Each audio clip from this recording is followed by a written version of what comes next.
Hello students, this is exercise number 94 of the legal dictations and these are the in-text words of this exercise.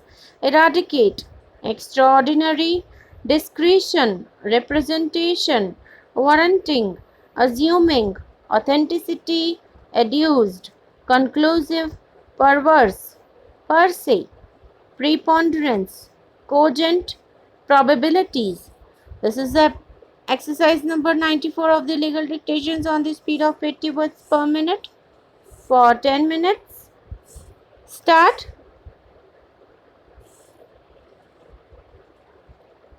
The appellant who lost the Lok Sabha election filed an election petition challenging the election of the respondent returned candidate, primarily on the allegations that the respondent had made communal appeals to the electorate and prayed that the election of the respondent be declared as void under subsection 101B and 101D of the Representation of the People Act 1951 and the petitioner be declared as elected in terms of section 101B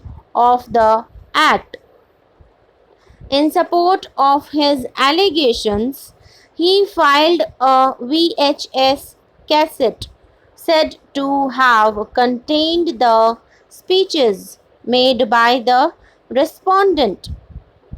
The election tribunal dismissed the election petition, holding that the election petitioner had failed to prove the allegations as he did not produce any evidence to show that the VHS cassette filed by him was the true reproduction of the original speeches made by the respondent.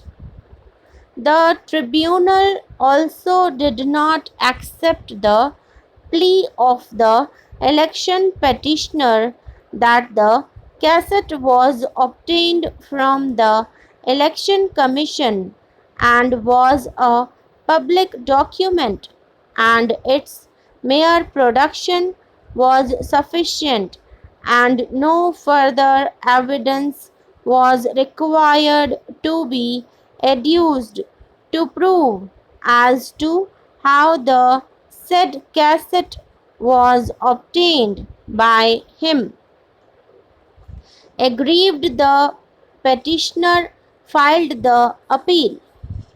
The questions for consideration before the court were: 1. Whether the finding by the tribunal that in the absence of any evidence to show that the VHS cassette was obtained by the appellant from the Election Commission, the cassette placed on record by the appellant could not be treated as a public document is perverse, and 2. Whether a mere production of an audio cassette, assuming that the same is a certified copy issued by the Election Commission, is per se conclusive of the fact that what is contained in the cassette is the true and correct recording of the speech allegedly delivered by the respondent or his agent.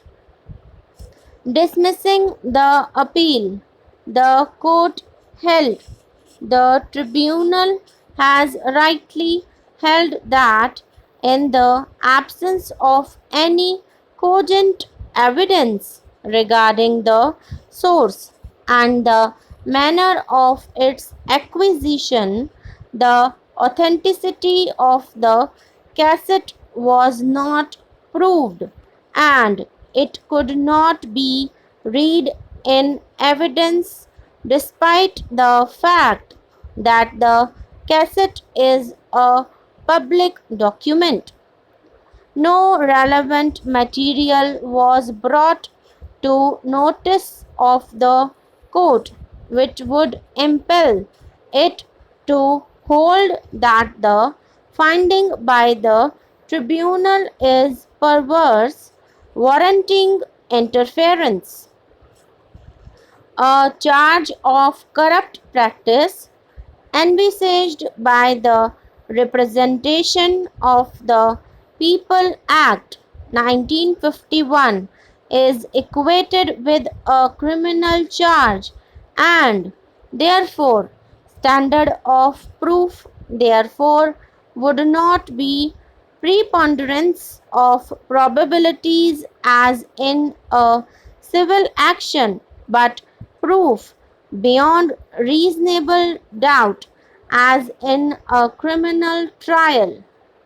If a stringent test of proof is not applied, a serious prejudice is likely to be caused to the successful candidate, whose election would not only be set aside, but he may also incur disqualification to contest an election for a certain period, adversely affecting his political career.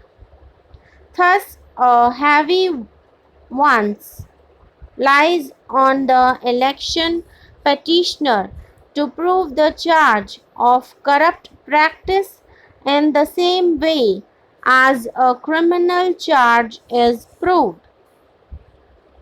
The learned counsel for the petitioner submits that there is no prohibition in law in entertaining the petition under Article 136 of the Constitution against the order of the family court, and in such an eventuality there was no occasion for the petitioner to approach the High Court, as the relief sought herein cannot be granted by any court other than this court.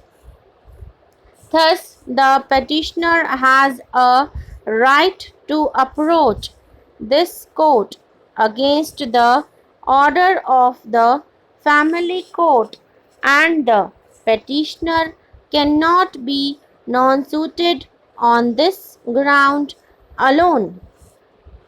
Article 136 of the Constitution enables this court, in its discretion, to grant special leave to appeal from any judgment, decree, determination, sentence, or order in any cause or matter passed or made by any court or tribunal in the territory of India. Undoubtedly, under Article 136, in the widest possible terms, a plenary jurisdiction exercisable on assuming appellate jurisdiction has been conferred upon this court. However, it is an extraordinary jurisdiction vested by the Constitution in the court with implicit trust and faith, and thus extraordinary care and caution has to be observed while exercising this jurisdiction. There is no vested right of a party to approach this court for the exercise of such a vast discretion. However, Such a course can be resorted to when this court feels that it is so warranted to eradicate injustice.